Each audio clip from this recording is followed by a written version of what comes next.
बिस्मिल्लाहिर्रहमानिर्रहीम। अस्सलाम वालेकुम वीवर्स। उबलते हुए पानी में मायोनीज़ डालें और कमाल देखें। जी हाँ, ये रेसिपी पहले भी बहुत सारे वीवर्स ने पसंद की है। एक मेरी वीवर्स ने रिक्वेस्ट की है कि आप हमें मायोनीज़ के फ्लेवर में कोई और रेसिपी बग़ैर फिलिंग के शेयर करें।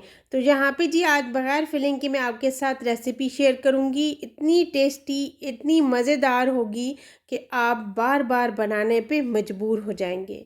तो चलिए जी बनाना स्टार्ट करते हैं। सबसे पहले यहाँ पे लेंगे 2 कप पानी। आप अपने हिसाब से ले सकते हैं जितनी आपने डो तैयार करनी है। जब पानी को आ जाए बॉयल तो हमने इसके अंदर मायोनीज़ शामिल कर देनी है। तो मायोनीज़ मैं यहाँ पे 2 कप के अंदर तकरीबन 4 टेबल स्पून जो है डाली है। आपने मायोनीज़ कम नहीं डालनी अगर मज़ेदार फ्लेवर के साथ रेसिपी तैयार करनी है। तो यहाँ पे जी हमने मायोनीज़ के अंदर जो है टेस्ट के मुताबिक नमक भी शामिल किया है, साथ ही पानी के अंदर मायोनीज़ और नमक इकट्ठा ही शामिल कर दिया है और इसको अब हमने इतना मिक्स करना है कि ये पानी के अंदर अच्छे से मिक्स हो जाए और बॉयल आ जाए। जब बॉयल आ जाए और मिक्सिंग हो जाए तो फ्लेम को बंद करेंगे और मैदा शामिल कर देंगे। यहाँ पे मैदा जो है हमने 1 कप डाला है और कप थोड़ा सा बड़ा था क्योंकि जो हमने पानी डाला है वो उसके हाफ था। तो यहाँ पे जी अब हमने इसको अच्छे से मिक्स करना है और ठंडा कर लेना है। और यहाँ पे जब आप इसकी डो तैयार करेंगे तो आप एकदम से इसको नहीं तैयार कर सकेंगे जब तक कि इसको ठंडा ना किया। तो यहाँ पे जी ठंडा हो चुका है हल्का सा, बहुत ज़्यादा ठंडा नहीं करना क्योंकि हमने इसको जल्दी जल्दी में बनाना है, कोई इसकी रेस्ट वगैरह नहीं हमने देनी। तो यहाँ पे जी हमने इसको अच्छे से मिक्स करते हुए इसकी सॉफ्ट सी डो लगा लेनी है। तो डो जो है आपने बहुत हार्ड नहीं रखनी, नॉर्मल सॉफ्ट सी डो तैयार करनी है। बस आपने डो को अच्छे से गूंद लेना है। डो जितनी ज़बरदस्त आप तैयार करेंगे तभी आपकी ये ज़बरदस्त रेसिपी तैयार होगी। तो डो हो चुकी है रेडी। साथ ही हमने पैन के अंदर डाल देना है ऑयल और साथ ही साथ ऑयल गरम होना स्टार्ट हो गया है और साथ ही साथ हमने ये रेसिपी भी तैयार कर लेनी है। तो यहाँ पे देखिए जी पहले तो हमने इसी शेप के साथ जो है रेसिपी को तैयार करने के बाद इसके अंदर फिलिंग डाली थी और फिलिंग के बगैर जो है वीवर्स ने रिक्वेस्ट की है तो आज हम वैसी ही शेप देंगे लेकिन बगैर फिलिंग के, कोई इसके अंदर फिलिंग नहीं डालेंगे। बस आपने इस तरीके से इसको बंद कर देना है और ऊपर से हल्का सा प्रेस कर देना है और ज़बरदस्त सी शेप्स भी वहीं तैयार हो जाएगी और बग़ैर फिलिंग की होगी। और आपको आज मायोनीज़ का ज़्यादा टेस्ट यहाँ पे पता चलेगा कि किस तरह का टेस्ट है। तो एक पीस हो चुका है रेडी। इसी तरीके से हमने दोबारा भी तैयार करना है इसी तरीके से। यहाँ पे देखिए बस आपने हाथों के साथ प्रेस करना है, बेलन का कोई इस्तेमाल नहीं करना।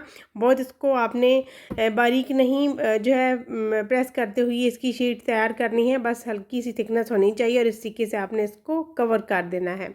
अच्छे से सील कीजिएगा, ये ना हो कि जब आप इसको जो है फ्राई करें तो ये खुल जाए। आपने यहाँ पे ध्यान से जो है इसकी शेप को तैयार करना है।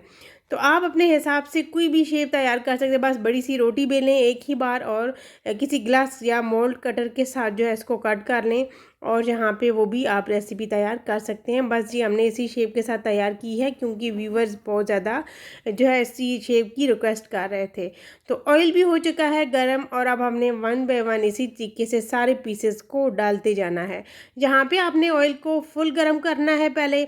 जब आप ये सारे पीसेस डाल दें तो आपने फ्लेम को लो कर देना है क्योंकि हमने इसको अगर एक ही दम से फुल जो है आंच पे पका लिया तो ये ऊपर से पक जाएगा और अंदर से कच्चा रह जाएगा और जो है इसका कलर भी जल्दी डार्क हो जाएगा। तो यहाँ पे जी हमने हल्का हल्का चम्मच के साथ जो इसके ऊपर ऑयल डालना है ताकि ये हल्का सा फूलना स्टार्ट हो जाए। तो यहाँ पे देखिए जी बस आपने गरम ऑयल डालते जाना है और आपने 2 से 3 मिनट जो है एक साइड से पकाना है। किस लिए हमने, क्योंकि 2 से 3 मिनट इसलिए लगाने हैं कि आंच हमने इसको बिल्कुल लो कर दी है तो तब ही 3 मिनट लगेंगे, वरना हाई आंच पे आप जो है 1 मिनट भी जो है इसको फ्राई करेंगे तो इतना लाइट कलर भी नहीं आएगा और अंदर से कच्चे भी रह जाएगा और मज़ेदार रेसिपी नहीं तैयार होगी। बस आप जब भी रेसिपी तैयार करें स्किप मत कीजिएगा क्योंकि जब भी रेसिपी आप बनाते हैं तो स्किप करके जो है देखते हैं वीडियो, तो इस वजह से आपकी रेसिपी सेम नहीं बनती। यकीन जानिए इतना मज़ेदार फ्लेवर होगा कि आप जो है एक बार बनाएंगे तो बार बार बनाएंगे। अगर आपको इसी फ्लेवर में ब्रेड चाहिए तो आपने मुझे कमेंट बॉक्स में ज़रूर बताना है, इंशाल्लाह आपके साथ ब्रेड की रेसिपी भी शेयर की जाएगी। तो यहाँ पे देखिए जी कितना ज़बरदस्त गोल्डन से कलर के साथ हमने तैयार कर ली है मज़ेदार से स्नैक्स। आप इसको चाय के साथ या फिर कॉफ़ी के साथ भी सर्व कर सकती हैं, इतना मज़ेदार टेस्ट है। तो अगर आपने चाय कॉफ़ी के बगैर जो है लेना है तो आप इसको केचप या मायोनीज़ के साथ जो है ले सकते हैं। जैसा कि केचप और मायोनीज़ की मिक्स जो है सॉस तैयार करते हैं, तो उसी हिसाब से आप जो है ये ले सकते हैं। उससे भी बहुत मज़े के ये स्नैक्स लगते हैं। यकीन जानिए इतना टेस्टी है कि अगर आपके घर में छोटा साल का बच्चा है तो आप अपने बच्चे को बस ऐसे ही तोड़ के एक पीस पकड़ा दें, वो बैठे बैठे खा लेगा।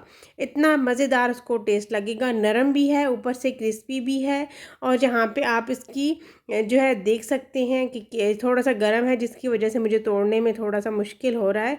तो जहाँ पे देखिए अंदर इसकी कोई फीलिंग नहीं है और ऊपर से इतना मज़ेदार ये क्रिस्पी सा है, इतना ज़बरदस्त टेस्ट है कि आप ख़ुद भी जब इसको देखेंगे तो हैरान रह जाएंगे। ट्राई ज़रूर कीजिए। Thanks for watching. अल्लाह हाफ़िज़।